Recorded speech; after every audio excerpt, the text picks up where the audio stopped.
ദേശാഭിമാനി മുഖപ്രസംഗം 2024 മെയ് 23. ജനാധിപത്യം കാക്കുന്ന വിധി. ഇന്ത്യൻ ജനാധിപത്യ സംവിധാനത്തിൽ ഗവർണർ പദവി ആലങ്കാരികമാണെന്ന് അറിയാത്ത ആളല്ല നിയമവിരുദ്ധമുള്ള ആരിഫ് മുഹമ്മദ് ഖാൻ. ജനാധിപത്യത്തെ അങ്ങേയറ്റം വെറുക്കുന്ന ഒരു പ്രത്യയശാസ്ത്രം കേന്ദ്രത്തിൽ ഭരണം കൈയാളുമ്പോൾ അതിൻ്റെ പിണിയാളുകളെ പ്രീണിപ്പിക്കുന്നതിന് ഭരണഘടനാ വ്യവസ്ഥകളെ നിരന്തരം ലംഘിക്കുന്ന കേരള ഗവർണർ കോടതിയിൽ നിന്ന് വീണ്ടും തിരിച്ചടി നേരിട്ടിരിക്കുന്നു.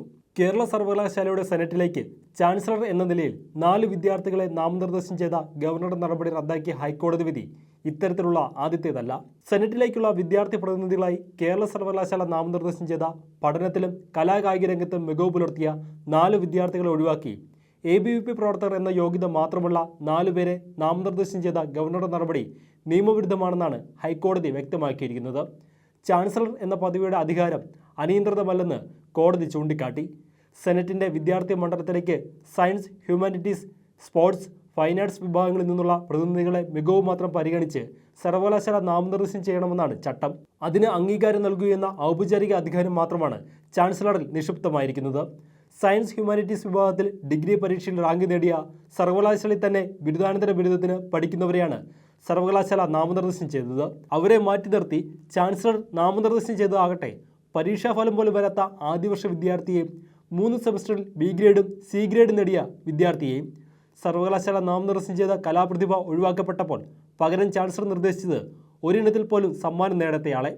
കായിക ഇനത്തിൽ ദേശീയ മെഡൽ ജേതാവായ വിദ്യാർത്ഥി ഒഴിവാക്കി നിർദ്ദേശിക്കപ്പെട്ടയാൾക്കും ഗവർണർ കണ്ട യോഗ്യത ABVP-ക്കാരനാണെന്നത് മാത്രം.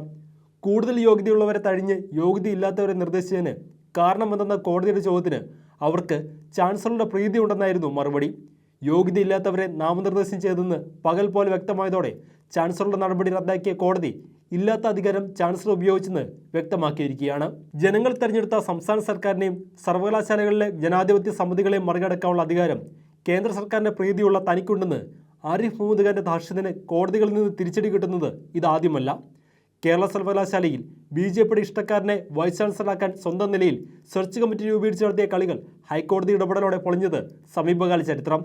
9 സർവകലാശാലയുടെ വൈസ് ചാൻസലർമാരെ ഒറ്റയടിക്ക് പിരിച്ചുവിട്ടതും സാങ്കേതിക സർവകലാശാലയിൽ സംഘപരിവാർ പ്രീതിയുള്ളയാളെ താൽക്കാലിക VC ആക്കിയതും അവിടെ സിൻഡിക്കേറ്റിൻ്റെ തീരുമാനം റദ്ദാക്കിയതുമൊക്കെ നിയമവിരുദ്ധമെന്ന് കോടതികൾ വിധിച്ചു.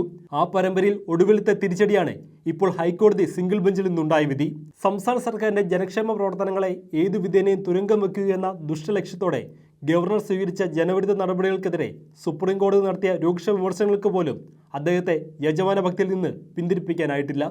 നിയമസഭ പാസാക്കിയ 8 സുപ്രധാന ബില്ലുകൾ 2 വർഷത്തോളം പിടിച്ചുവെച്ച ഗവർണറുടെ നടപടി നിയമനിർമ്മാണ സഭയുടെ തീരുമാനങ്ങളെ അട്ടിമറിക്കലാണെന്ന് ചീഫ് ജസ്റ്റിസ് DY ചന്ദ്രചൂഡ് അധ്യക്ഷനായ സുപ്രീം കോടതി ബെഞ്ച് വിമർശിച്ചിരുന്നു. ഇതേ തുടർന്ന് ബില്ലുകൾ രാഷ്ട്രപതിക്ക് അയക്കുകയായിരുന്നു. പക്ഷേ ബിൽ പിടിച്ചുവെക്കൽ തന്ത്രം പിന്നെയും തുടരുന്നു.